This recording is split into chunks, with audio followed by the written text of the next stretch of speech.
এ কি আমাদের রেস্টুরেন্টে এগুলো কি হচ্ছে? সবকিছু বের করে দিচ্ছে কেন? তো চলো বন্ধুরা, এইগুলো কেন বের করা হচ্ছে তোমাদের আজ দেখাবো। তো হ্যালো বন্ধুরা, আমি রাহুল। আজ চলে এসেছি নতুন একটা ভিডিও নিয়ে। অ্যাকচুয়ালি প্রত্যেক সপ্তাহে একটা ফাঁকা দিন দেখে আমাদের রেস্টুরেন্ট পরিষ্কার করা হয়। তাই আজ আমরা ডিউটি এসে প্রথমে টেবিলের সেটআপগুলো সরিয়ে নিই এবং একে একে টেবিল চেয়ারগুলোকে বের করতে লাগি। আমাদের রেস্টুরেন্টটা প্রত্যেক দিনই 2-3 বার করে পরিষ্কার করা হয়, কিন্তু সপ্তাহে একদিন এরকম ভাবে চেয়ার টেবিল বের করে পরিষ্কার করা হয়। তো ব্যাস, আমাদের সব চেয়ার টেবিল বের করা কমপ্লিট এবং আমরা সবাই রেডি হয়ে যাই। এবার আমরা রেস্টুরেন্টটা পরিষ্কার করব। রেস্টুরেন্টটা ডিটারজেন্ট, কেমিক্যাল এবং ফিনাইল দিয়ে পরিষ্কার করা হচ্ছে। পিছনে দাদারা পরিষ্কার করছে মেশিনের সাহায্যে এবং আমরা দাদাদেরকে হেল্প করছি।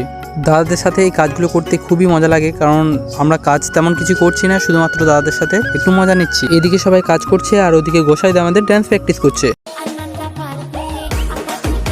আমাদের কাজের মাঝে গোসাইদার ড্যান্স হবে না এটা কখনো হতেই পারে না, তাই গোসাইদা মাঝে মধ্যেই আমাদেরকে ড্যান্স দেখায়। তো গোসাইদার ড্যান্স দেখতে দেখতে আমাদের রেস্টুরেন্টের কাজও কমপ্লিট। এরপর চেয়ার টেবিলগুলোকে ভরে আমরা আবার আগের মতো সেট আপ করে দিই।